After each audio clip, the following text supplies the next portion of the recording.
Hello, and welcome to today's Jewish Policy Center webinar.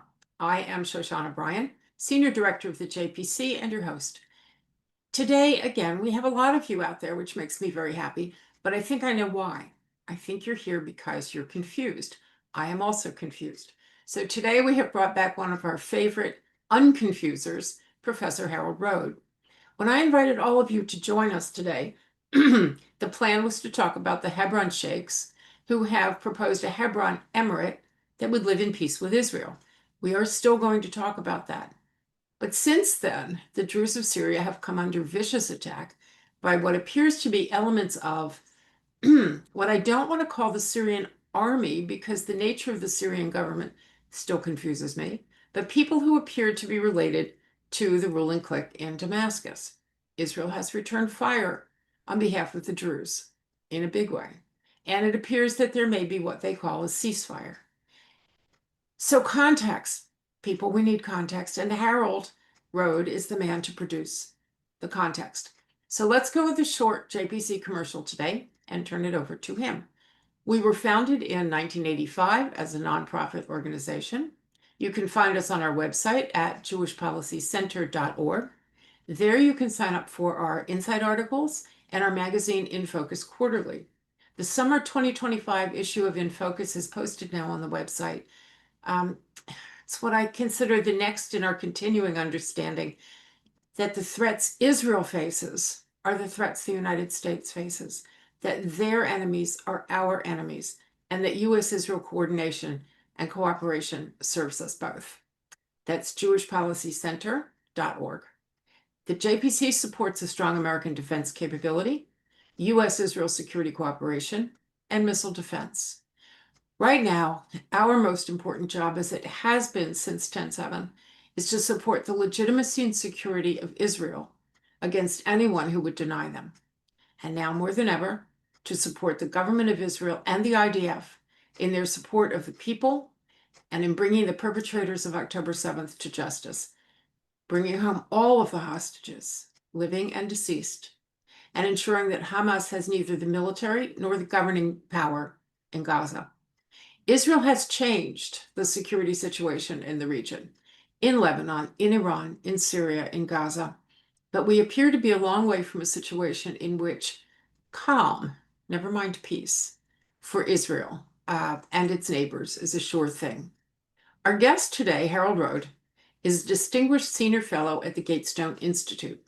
He holds a PhD in Ottoman history from Columbia University, specializing in the history of the Turkish, Arab, and Iranian people, speaking Arabic, Turkish, Persian, French, and Hebrew, along with some.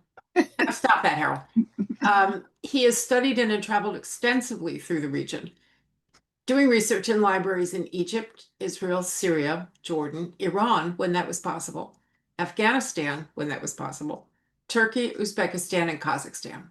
He put all that education to good use. He was the advisor on Islamic affairs to the Office of the Secretary of Defense Net Assessment from 1994 to 2010. In that context, I have to tell my favorite story. He was in Iraq in 2003, and he was liaison to the Iraqi opposition for the Coalition Provisional Authority. While he was there, he performed an amazing and underappreciated mitzvah. Using his contacts in the Iraqi opposition and in Washington, Harold retrieved the Iraqi Jewish archive that was found in the flooded basement of Saddam Hussein's intelligence headquarters in Baghdad. It is one of the oldest Jewish archives from the oldest Jewish community ever. The archive was 2,700 books and tens of thousands of historical documents. It was restored by the U.S. National Archives and Records Agency, and it remains safe and secure today. This, I think, could have been done by no one else. So now, Harold Rhode, I'm going to ask you to start by talking about the Hebron sheikhs. Who are they? What are they doing? And does this spell trouble for the Palestinian Authority? First of all, thank you very much for the introduction, Shoshana. I'm sort of blushing. Really, I'm a simple Harold, and that's what matters. I've spent, of course, many, many years living in the Muslim world, in the Arab lands, Turkey and Iran. And that's, you learn to think like those people do. They're different. They don't think about the world the way we do. And specifically about the Hebron sheikhs.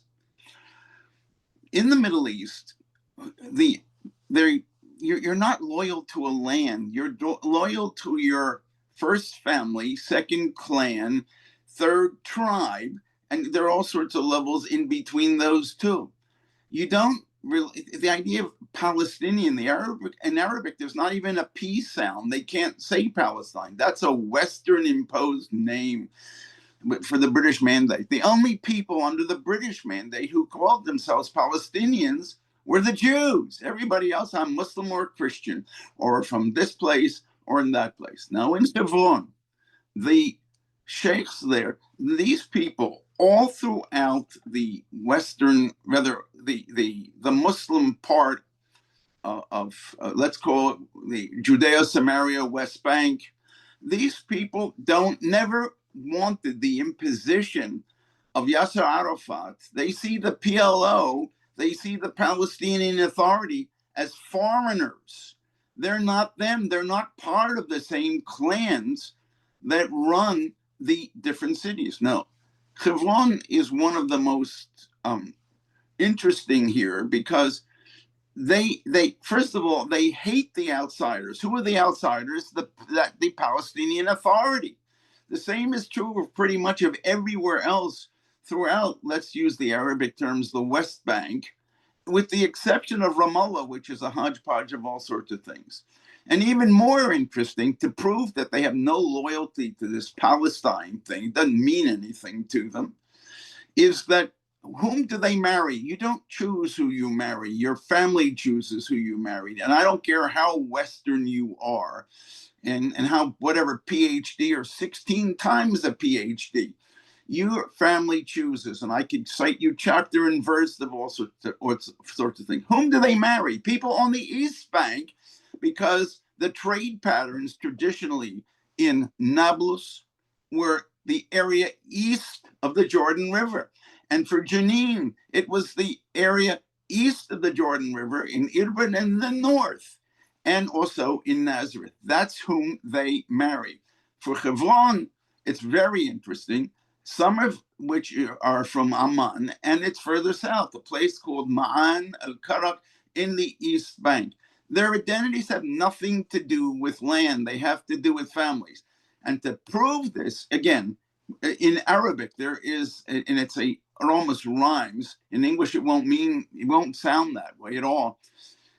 Personal honor, my family's honor, my position matters more to me than land. Now, ard in Arabic with in the beginning means honor and standing, as opposed to ard in Arabic, which is eretz in Hebrew. It's the same word, is the word for land. So ard is more important than ard, which is land. So again, your belonging, your honor is more important than the land. Now, the people in Hebron who are intermarried galore with all sorts of people on the East Bank, they see, if you might as well have imposed on them, which is what Oslo did. It imposed on them the PLO, Yasser Arafat and his successors, and Mahmoud Abbas, Abu Mazen, who is of Jewish origin on his father's side. This is how it's all mixed up. You imposed all these foreigners as far as they're concerned. Now, from an American point of view, what are you calling them foreigners? They're all Arabs. They're all from Palestine. No, they don't see themselves that way. Now, what the Hebron sheikhs are trying to say is, look, you forced on me, you, the Americans and the Israelis, Oslo.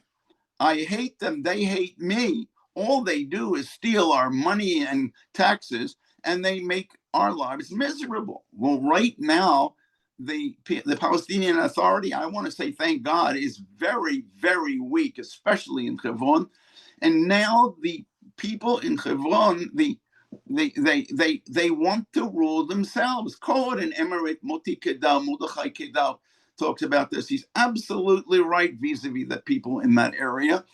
They won't let them rule themselves. They know how to get along with each other. What they want is from Israel. They in the declaration that came out, they recognized Israel as the Jewish homeland, the Jewish state for the Jewish people.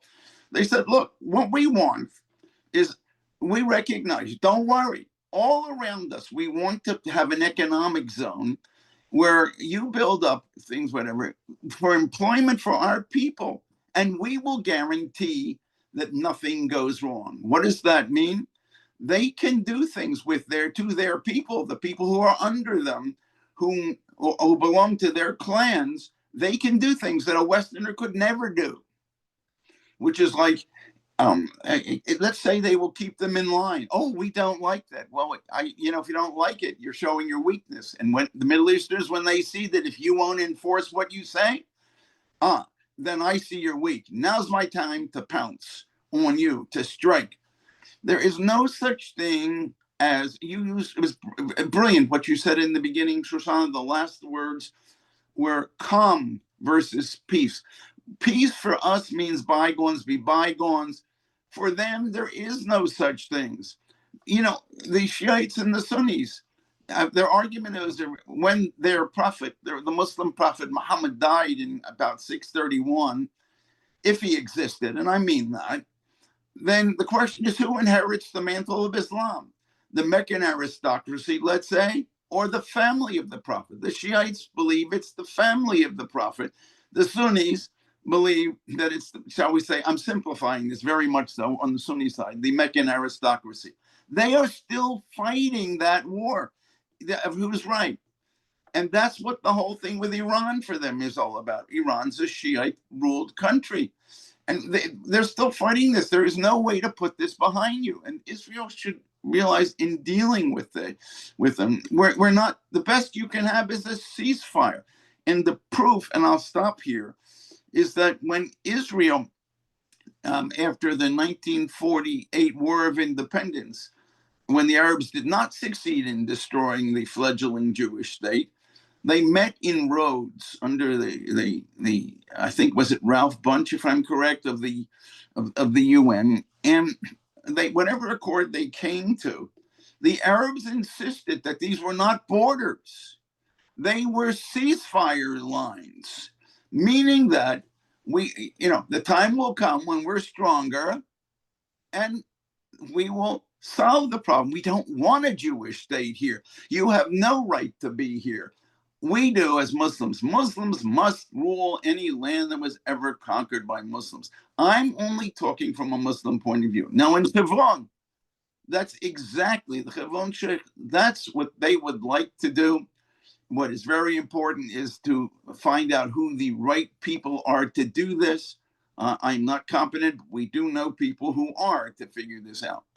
And I want to say, hold this same mentality, if you don't mind. I want to apply this to Gaza right now. And what do I mean? We all hear, oh, well, Israel has to keep control of Rafah. That's the area on the southern border of the Gaza Strip with Egypt. And the reason is very simple. Well, Hamas gets its arms across there. And believe me, the Egyptians are either looking the other way, or they too are supplying Hamas there, or with money, whatever. Now, there's another thing going on there. What is going on there? That who is Israel working with to keep quiet along the border? They are working with the tribes in Rafah. And if Israel, God forbid, abandons them because it's going to get some piece of paper they'll call an agreement, I don't care whatever they wish to call it, it doesn't matter. But what will happen is that Israel will say, oh, well, the Arabs, the Muslims will say, oh, well, you can't trust the Israelis. Why? Whenever they want to, they abandon you. And if Israel, God forbid, tries to withdraw from the border area, because it will be abandoning the tribes. We don't think about that. Middle Easterners do. And that brings us, if you'd like, if we were going to talk about the Druze, it's the same story. Not yet. Okay, Not yet. We're going because we have some people with questions. And so go before we move from Hebron to Syria, um, first of all, I'd like you to address the issue of what this means for the Palestinian Authority. Now, the PA has already said this is not real. This is Israeli propaganda. The sheikhs in Hebron, they're not doing anything. They don't want this.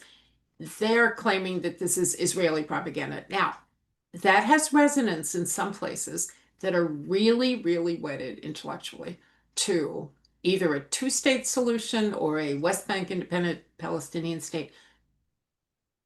What happens next?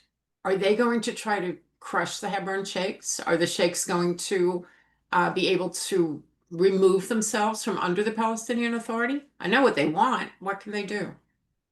Well, the Palestinian Authority knows damn well that if they try to interfere inside of Hebron, their people, if they're there, the Palestinian Authority's people who are not part of those families and those clans, that the locals, the ruling sheikhs there from the different clans, will take the Palestinian Authority people and take them up to the roof and push them off.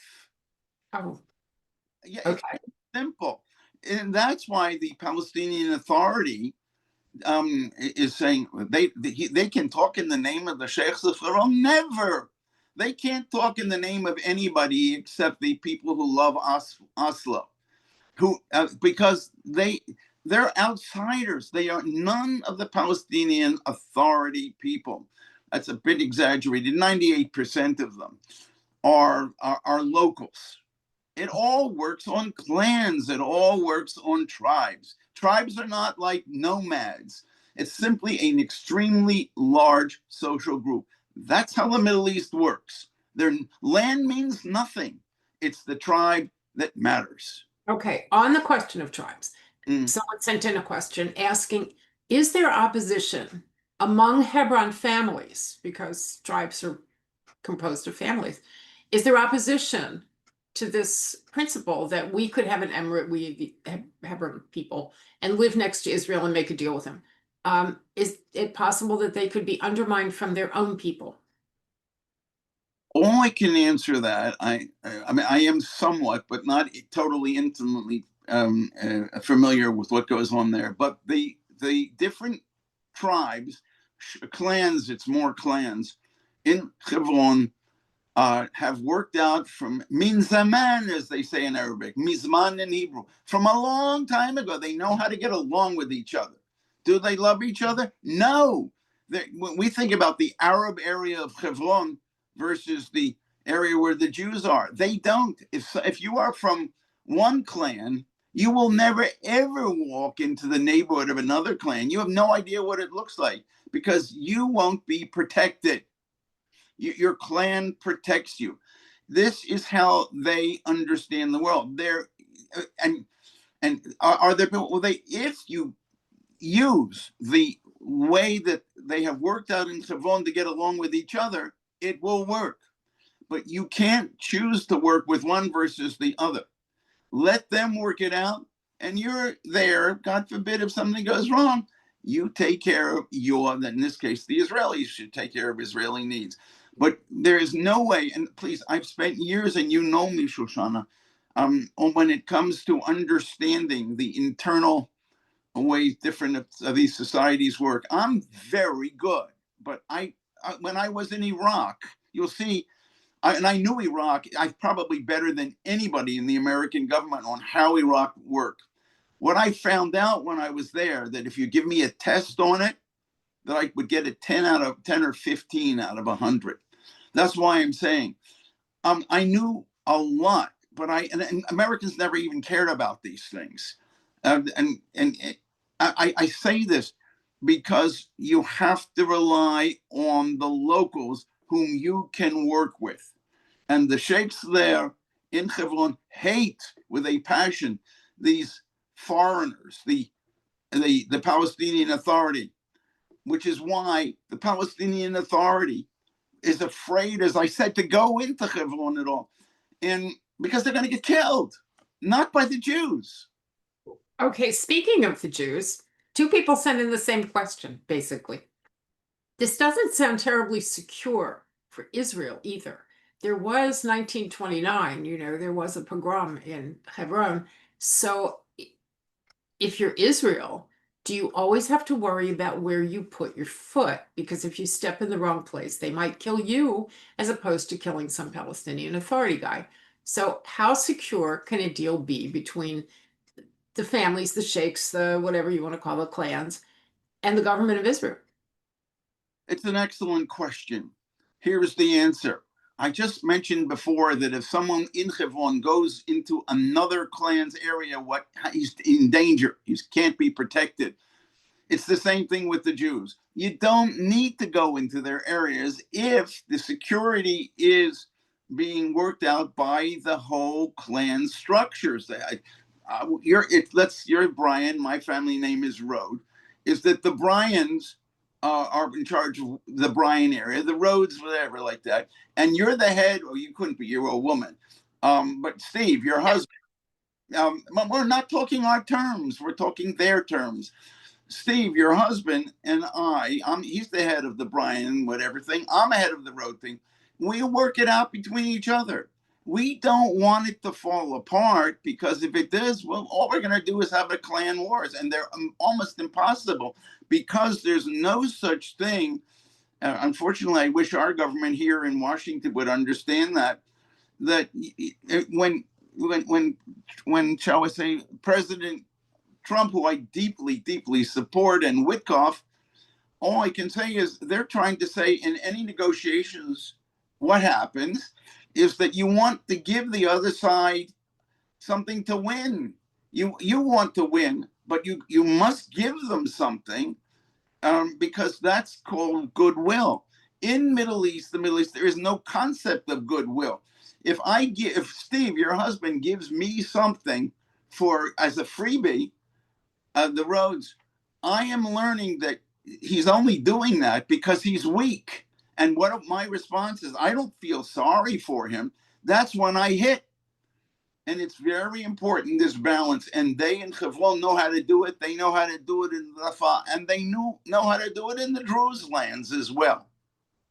So this raises another, I don't want to say a problem, but maybe it's a problem.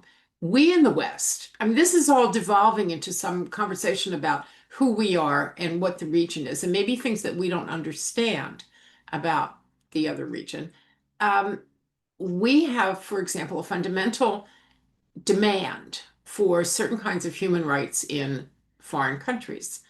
Women's rights, picket, minority rights, whatever, gay rights, whatever. We demand that of other countries. And basically, what you're saying is that regardless of how Israel governs its people with a set of principles, whatever the principles of Israel, if they are different from the principles of Hebron or the sheikhs of Rafah, um, Israel's job is not to fix that, in quotes. Israel's job is to live as Israel, and their job is to live as them. The US government would not be very happy with that. I understand that you can't get everything you want in the world, and if you Thank you. and the fact of the matter, this is the way the situation is. I can wish for all sorts of things. I support all of the things that you said that we're for. I mean, we in the West, but it's like almost. Let's put it this way: most people we know have husbands or wives. You have a husband, I have a wife. We both know that if we want something, whatever it is, from the other, we have to put it in terms that they will accept. We've learned that over the years. That's what a marriage is all about. Now, whether we think about it in those terms, that's what we do. And if we just blurt out, well, I want you to go and do whatever like that, the other side says, who the hell are you to tell me that? And that's what we're trying to do. You cannot impose that. I only use this analogy because it isn't that we don't understand it. I'm saying for human rights and all that, I'm telling you that again, having lived in Iran during the early and mid stages of the Iranian Revolution, I watched how the country fall apart every time that that Jimmy Carter talked about human rights, and I'm for human rights. And what happened was he, in essence, and he, in fact, he blamed, not to blame, the Shah wasn't doing enough for that. And what he did was weaken the Shah. And because the Iranian people, the people of Iran and their culture said, if the Shah's Shah, in this case was Jimmy Carter, the president of the United States, if the Shah was not going to, if he is criticizing, especially humiliating the Shah publicly, and the Shah does nothing, then the Shah is weak. So what do you do in that situation? That's when you strike. And that's one of the basic reasons that the Islamic Revolution, viciously anti-American. When I lived in Iran, Iran's a country filled with rumors all the time. Everybody knew people who were supposedly dealt with by the intelligence operations of Iran. The difference now is that under this government of Iran, everybody personally knows people that the government have done awful things to. Now, what do we want? Okay, now Kemal Atatürk, who founded modern Turkey, understood, okay, how do we bring democracy to Turkey? And by the way, the Shah of Iran was a huge fan of his at that time. He said, look, we're on the way to democracy. What people have to understand is that, okay, we hold on, that our goal is democracy as it's done in the West, let's say. Human rights, women's rights, everything. But how do we get there? If we tomorrow take these people and say, oh, now you're going to vote for who you want, they have no experience. They don't understand what you're responsible for your vote, what it means. He said, what we're going to do is we are going to slowly but surely explain to them the concept of responsibility down below, and you have them try to work together. I will get things and learn what this is. I made this decision. I'm responsible for this decision. And then slowly but surely, you get it from the bottom to the top. That's how democracies work. It's that people understand that their vote is for their own.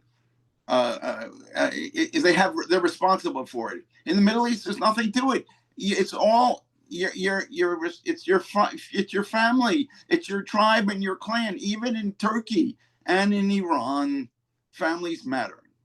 Okay, so another question pops up here, which is, I love this, by the way. If you guys have questions out there, send them in because that's your job.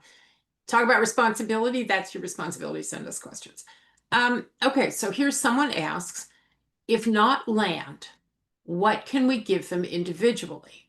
I'm going to guess that your answer is nothing, that it's not about individuals, that this either today or maybe permanently, I'm not sure, individuals don't get things. Individuals are members of groups that may get things.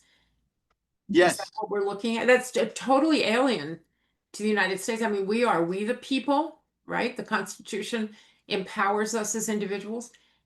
Is it fair to say that the empowerment there is at a higher level, higher meaning hierarchically higher, families and clans? 100%, yes. You are not, I am Harold of Rhode. Steve, your husband is Steve of Bryan. People see each other when they deal with it. They want to know, and I've seen this at the highest levels of Muslim governments. That I was asking, for example, someone, I don't want to hurt anybody. I wanted someone at the highest levels of the Jordanian government many years ago to meet someone who was a part of the Syrian opposition. And the first thing he asked me, is he a Sunni? What does that mean? Because Jordan is a Sunni country. It has many non-Sunnis in it.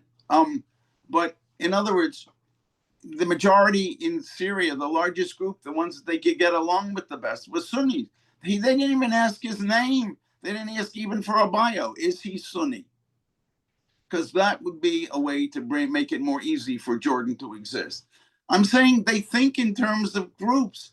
Individual rights, yeah, individual rights are in the Middle East. They are enforced by the clan structures, family structures. Do we like this? No, this is alien to us. And the idea, and you never, ever are give in. There's no goodwill, as I said before. It's extremely important. And which is why, if you want to impose Western ways of dealing with things, like Israel is part of the Western world, you can guarantee that they will figure a way around it. And you, this case would be Israel, lose. And the same is true with the Americans in Afghanistan. It's how indirectly the American government brought about or helped Khomeini into power. It's disgusting. But it is us trying to impose our view of the world. And there are many things, I go back to the husband and wife analogy. There's many things you can't talk about. It's just the way life is. Now, Okay, wait, I'm going to stop you there. Just because I think we have to. So we have a question. Is it possible that if this works or appears to be working?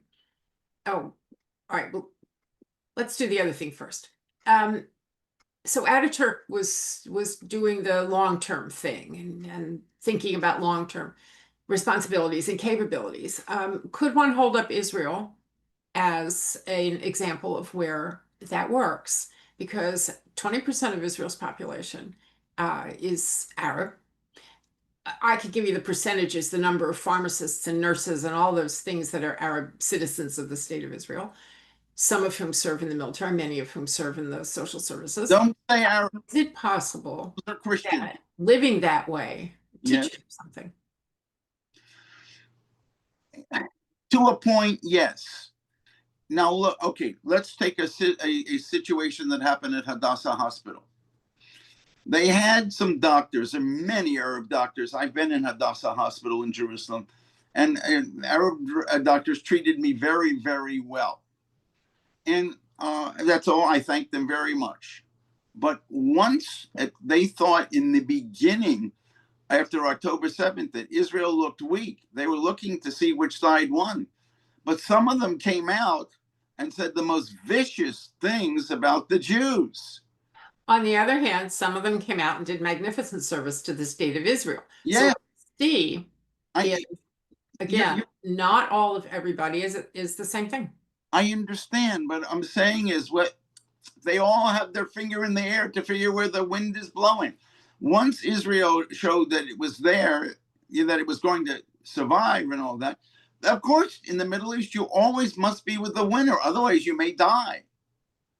That doesn't mean that inside, look, all I can tell you is that from experience galore among the Arabs of Israel, they love the things that Israel has been able to do. They realize that the freest place on the face of the earth that they are, or they're in the entire Arab or Muslim world, anywhere, that they are freer than anybody. But that does not make them think about themselves as individuals. It's all claim. Marriages are still done that way. Let me give you an example. I have a very distant cousin, a fourth cousin, who lives in Carmiel in the center of the Galilee. And they're in their 90s, he and his wife. And they have a maid who is from a village across the road called Deir al-Asad. And one day she says to them, and she, remember, this area has been in Israel since before Israel was reestablished in 1948. And they, one day she said, I won't be here on Thursday because I'm going to a wedding. So my cousin and wife asked, who's getting married? And she said, it's in my husband's family. Name the name of the clan in Deir al-Asad. And there are also any Muslims in this story. And my cousin, who is a retired atomic scientist, whatever, in Israel, again, at the age of 94 now, looked at her and said, what are you talking about? That it mentioned the name of the clan, and the clan was what they in Carmiel, they're Knufia. It's like a gang. and they're going around murdering and stealing and everything like that. And the woman responds in Arabic, which is the same almost in Hebrew, the accent's just different. Dammi, it's my blood. Dammi in Hebrew, dammi in Arabic. And it's like, I don't make that decision. It is the family that makes the decision. These people, since 1948, they've never lived under a Muslim country rule. Okay, so what you're saying is that clanism is a very powerful thing Totally. over generations. However, it can go along, living in Israel could go a long way toward changing some of the attitudes within the clans and within the people. And we're going to have to turn to Syria in a second. But I think what you're really saying is what we see in Hebron. Oh, and somebody has asked, are there other potential emirates in Judea and Samaria? Seven. Real quick answer, yes or no? Yes, 7. Okay. And they're all looking to see what's going to happen with this thing in Hebron. Will it work? They won't open their mouths until they see it works, because I want it too. Because that's what everybody does. Now, Israel, it seems to me, with the pagers, with its attack on Iran, with all the things that it does with Gaza, has caused a lot of people to stick their finger up and say, oh, maybe I need to go in some other direction. And that's where we're going to move into Syria, because it's, I mean, one of the things that happened, one of the things that permitted al-Jawani, if you want to call him that, or al-Shara, to take power was the concept that Iran had been demoted from superpower to nothing power. Now, here's my question.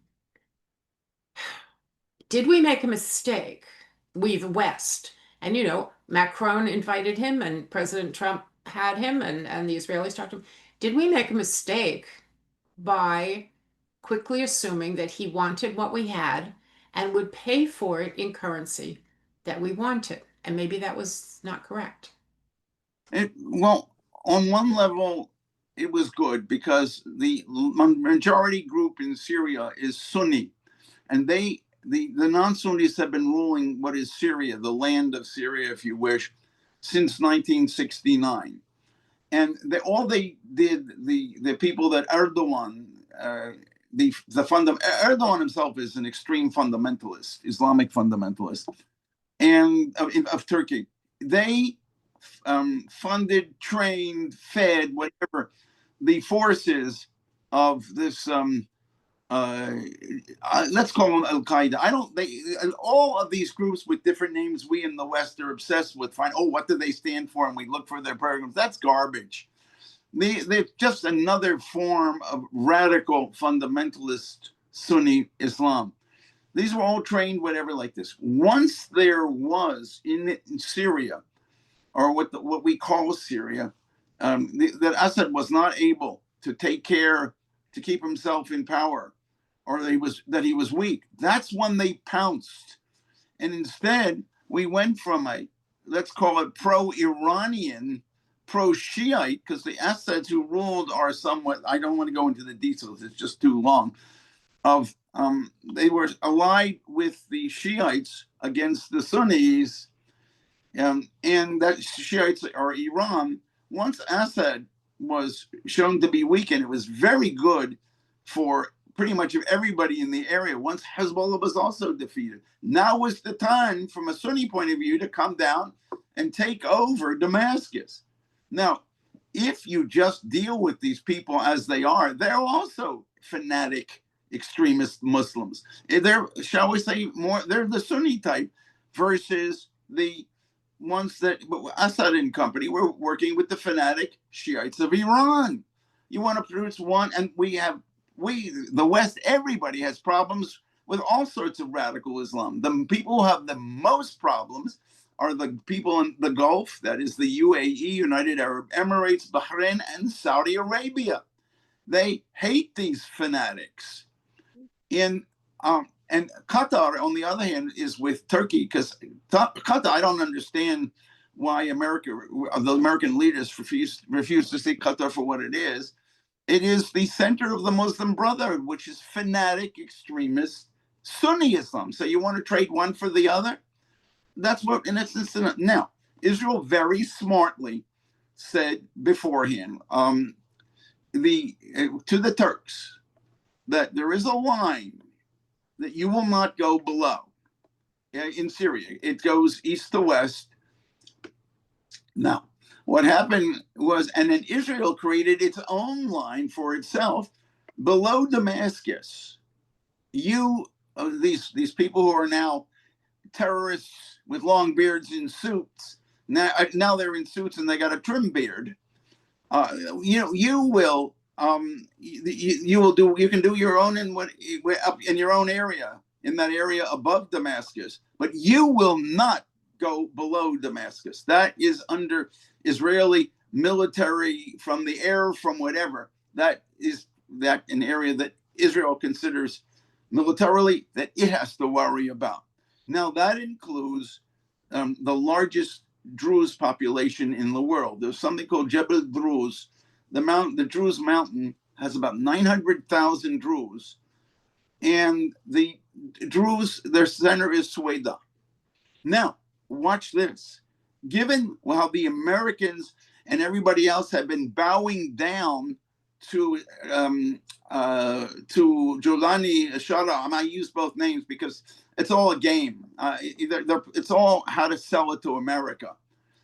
They're bowing down, and they see that we gave a freebie to them by, oh, we're now meeting with you and all that. And so they're responsible. What they say is, we don't give a damn, Israel, what you said is this is your defense line. We're going to go in and we're going to test you. You showed you were weak.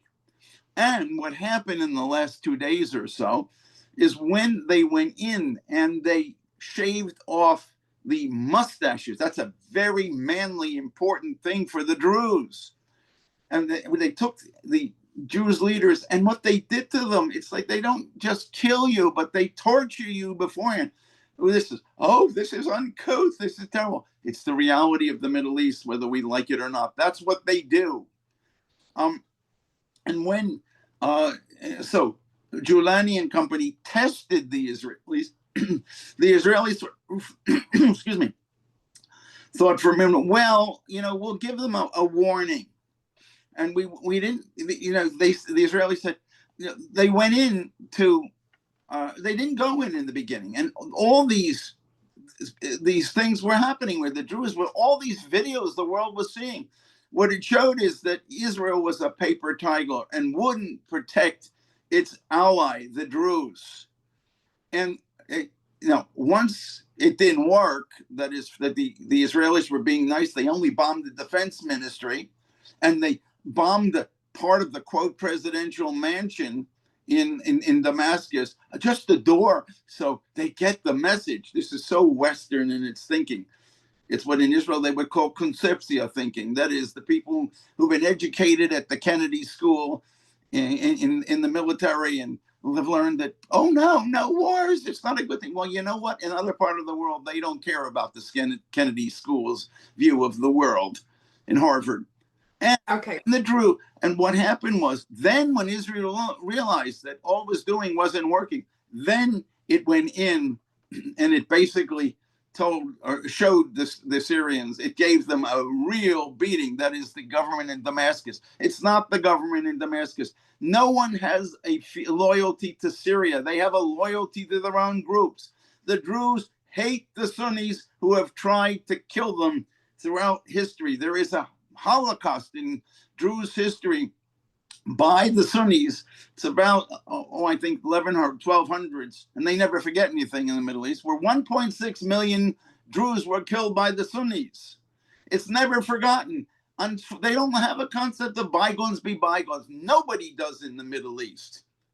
Okay, so does this account for what we saw in March? There were attacks by, again, I'm not sure I want to call it the Syrian government, but the strongest guy standing out there, in Latakia against the Alawites. 100%.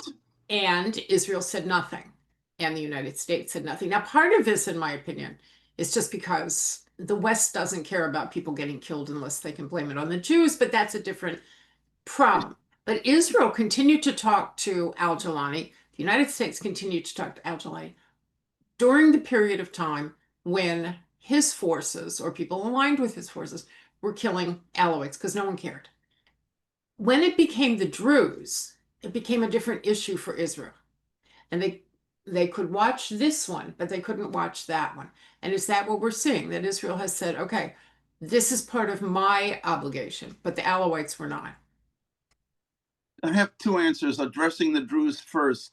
Yes, the bond between Druze and the Jews in Israel is huge. They are like brothers. Let me give you an example. I have a whole bunch of Druze friends, and I mean this for years. I've, shall we say, mentored a whole bunch of young Druze. And in fact, I arrived in Israel early at one point to go to one of these guys' weddings. The only Jew, of course, with the kippah on, at the wedding. And this guy worked in a particular unit, which everybody would know, and I don't want to say its name I'm not going to do it.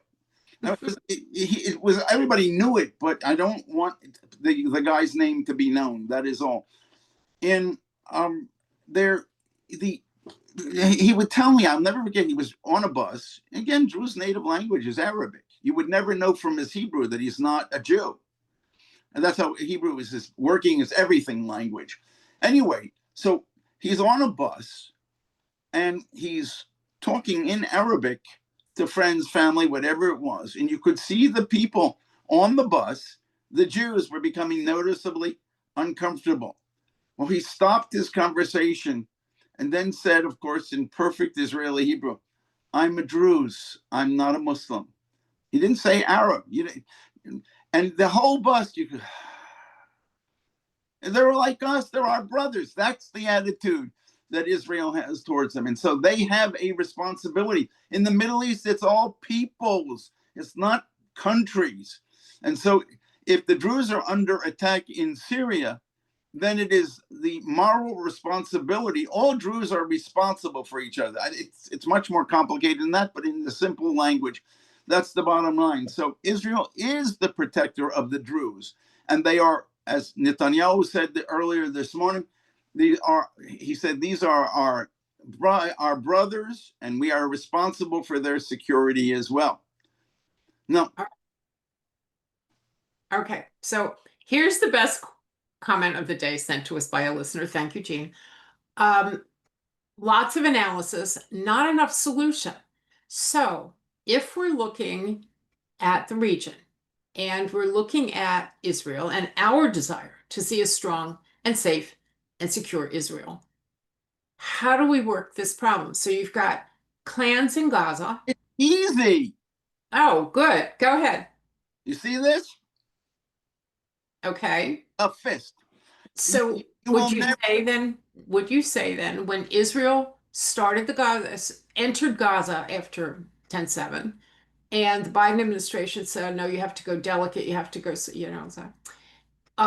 they were actually violating the kind of rules of order of the area? Yes. So you're saying tough on everybody, got to be tough. Shoshana, I remember a story of some guerrillas in East Africa. And there was one male guerrilla who kept things in line. There was peace among the guerrillas for 40 years. And then that guerrilla died. And then as he was dying, he was obviously sick, all the males began to fight for who's going to run the place. And there was pure and utter chaos. It is strength that matters in this part of the world. It doesn't matter what we say or think. And if you want quiet, because you're not going to have peace. There's no way to solve anything in the Middle East. The word solve, it's very, very important to understand in the Middle East that the dictionary, if you're learning Arabic, let's say, is the worst companion that you can have. Why? Because they translate words. Words don't matter. It's concepts. There is no concept of solution in Arabic. What it means is, how do we get order again? That's the word. Hal is the Arabic word that invariably is translated as solution. Let's put it this way. You want to call it a solution? What a solution means is, how do we get order? How do we get quiet? And it has to be through strength. And the big guy on the totem pole in that part of the world is Israel. And and once they know that you're serious, it's at your feet or at your throat. It's someone who was it, Goethe? Somebody who once described the Germans that way in 100 years ago. They're either at your feet or that's how it works in the Middle East. I don't care. I don't like this, Shoshana, but it's irrelevant. I hate, in fact, what I'm saying, but it doesn't matter. That's the reality of the Middle East. You can't do anything about it. Okay, another question. Now, Gaza was set up to have the Palestinian Authority rule it. That's how we, the Americans, see it. And that didn't work, and Hamas took over, and Hamas exercised control until now. Let's say they exercise somewhat less control now. But in that period of time between Hamas winning the civil war and Israel entering after 10/7, the clans of Gaza who may or may not have cared for Hamas were certainly not able to do anything about that. Ditto, the clans in Hebron, they were not able to or didn't want to get rid of the Palestinian Authority over here and Hamas over there. How do you empower people to do what you want them to do without becoming involved in everybody's civil war? Or don't you? No, you can. You absolutely can. What you have to show is that if someone is on your side, that you protect them.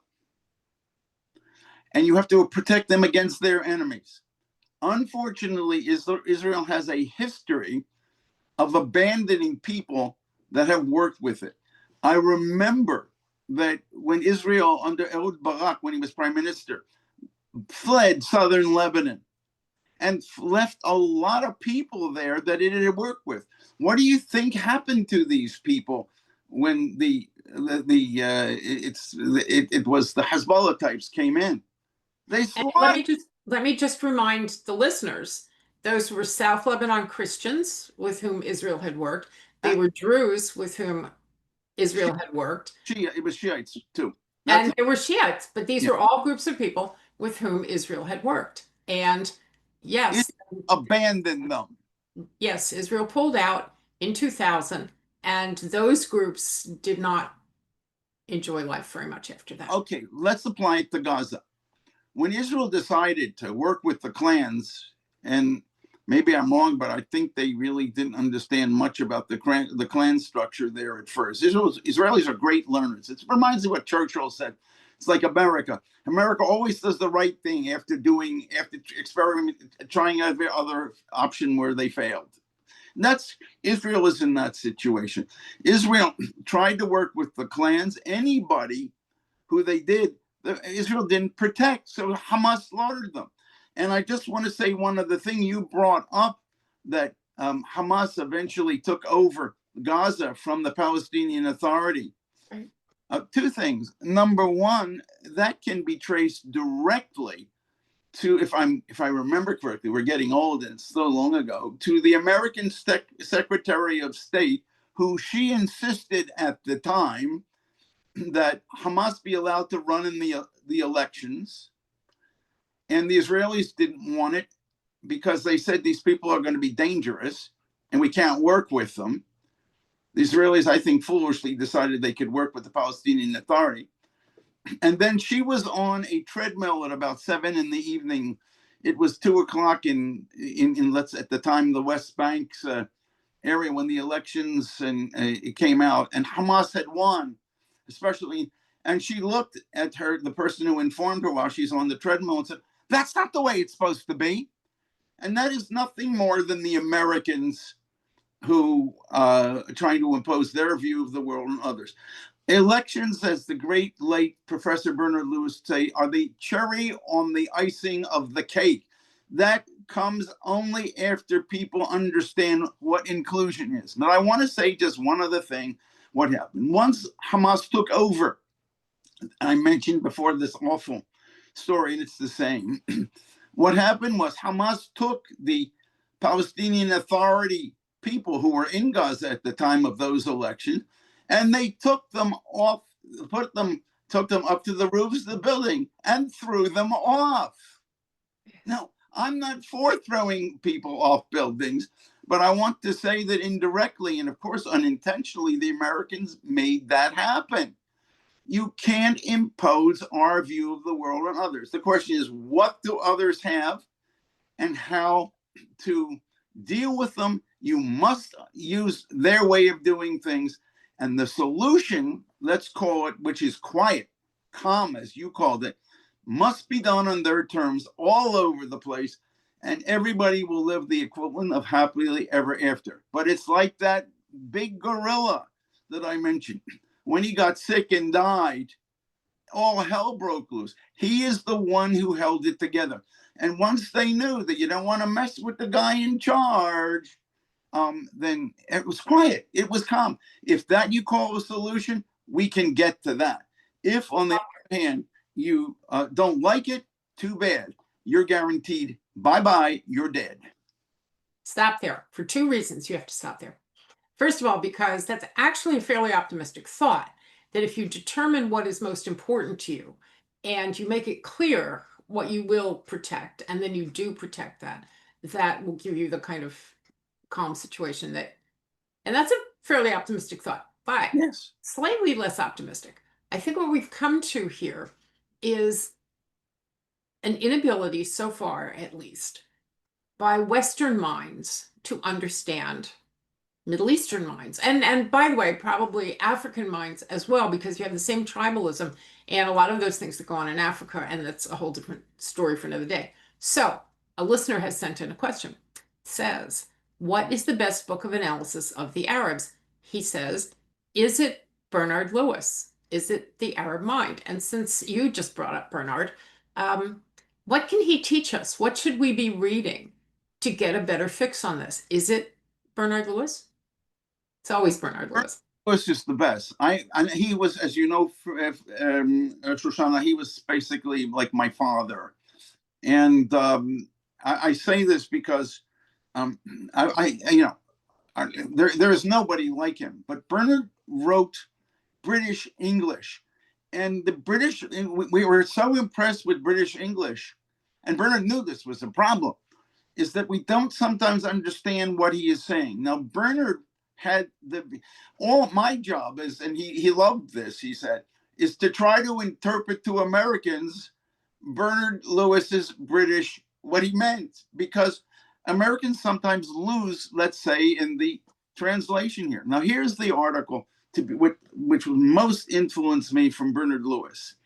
It is, and I'll send it to you. It's available on the net for free. It's commentary 1976. He wrote an article, The Return of Islam. It's the best thing. It changed my way of thinking about the Middle East forever. It's like his message was, dummy, nice talk. I mean, to me, he would never, ever have thought that, and he didn't think I was a dummy. But the answer is use their understanding of how they see the world, and that way you will understand what to do, what you can and what you cannot do. Okay. We're gonna stop there again for two reasons. Shoshana, if you like to, I'll send you the article, put it up on your website. It's just gonna say that. That was one of the reasons I needed you to stop.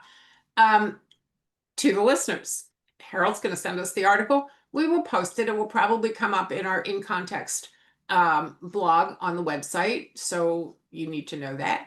And the second reason is that we are running out of time, and I needed to say thank you, because several people have clocked in to say this was really broadly informative, so that you can take this and apply it to situations that we see in the region. And it's not just about Hebron sheikhs, and it's not just about the Druze, and it's not just about Southern Lebanese Christians. This is a way of looking at the world, and we need that, and we appreciate that, Harold. Thank you for being with us, and to those people out there, we'll see you next week. Can I just say add one other thing? You got 7 seconds. I make no money off of anything here. It's articles galore that I've written. It's podcasts I've done for you, Shoshana. And it's very simple. Harold-Rhode.com. Rhode spelled like Rhode Island. Just look at the articles there, pull down anything you want. I translated Bernard Lewis into American English on a short book that I wrote that Frank Gaffney published, and it's called Modern Islamic Warfare and Ancient Doctrine Marches On. All of how they think about the world is in that book. It's a short book, and it's free on the website. Get it. Okay. Get it. There you go. Get it. And Okay. we are out for today. Thank you again, Harold. This God, is really great. bye-bye.